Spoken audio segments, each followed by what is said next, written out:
Welcome to the Sarah Palin Show, Mr. Anthony. I hope you know that our conversation is a complete parody and is not meant to fully represent the reality of our lives. I understand that this must be a difficult time for you. Yes, thank you, Sarah. I understand that this is a parody. The past 2 years have been rough on my family. What is your focus now that your daughter Casey's trial is close at hand? Frankly, my focus is to lay low and let this thing play out. We all know that was an accident that snowballed out of control. You believe that Kaylee's death was an accident? Of course it was an accident. If it is labeled any other way, then Casey would have to be held accountable. And we don't want that to happen. The Anthony family are mavericks just like the Palins. We look for every opportunity to say something outlandish on TV. And we like to skew the facts in our favor. I can certainly understand why you would want to do that. It certainly has worked for me. How is your wife Cindy holding up? I don't know. We don't speak to each other much. You don't talk to each other? But don't you live in the same household? Sure we do, but not by choice. She has gone completely bonkers. She refuses to believe that Kaylee is dead, even though we had a memorial service for her and the FBI was able to positively identify the remains through DNA match. Don't you think it sounds like she in complete denial? You betcha it does. Cindy must feel overwhelming guilt for not setting proper boundaries in the household. I tried to corner Casey on her lies and lack of employment, but Cindy told me to back off.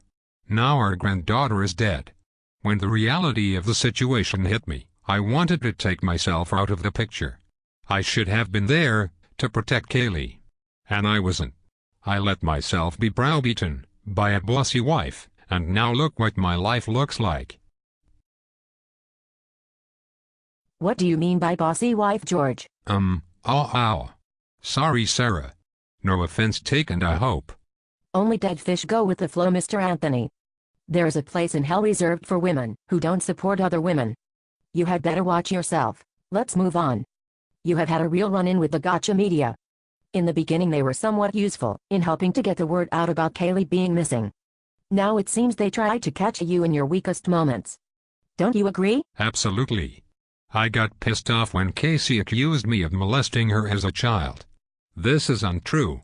I decided I could no longer go along with the charade of supporting her in court every month and sending her hundreds of dollars for hot peanuts, bottled water and copious amounts of shampoo and cocoa butter lotion purchased through the jail commissary. This was a personal decision, but it was reported on by none other than CNN. Cindy got embarrassed enough that she finally dropped some cash in for her.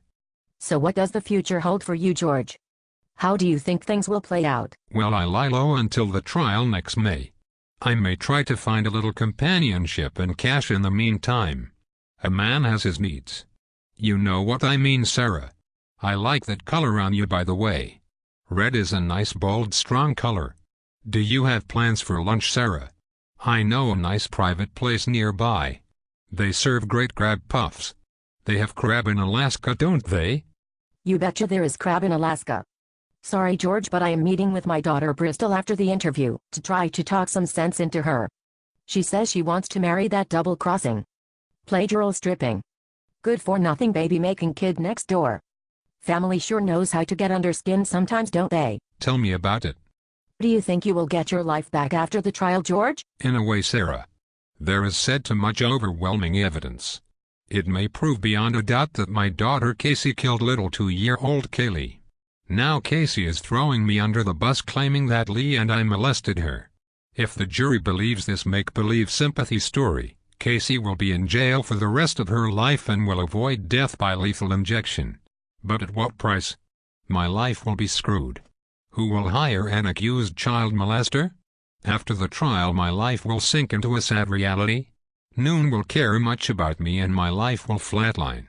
You know, similar to how your life will be following your failed presidential nomination in 2012.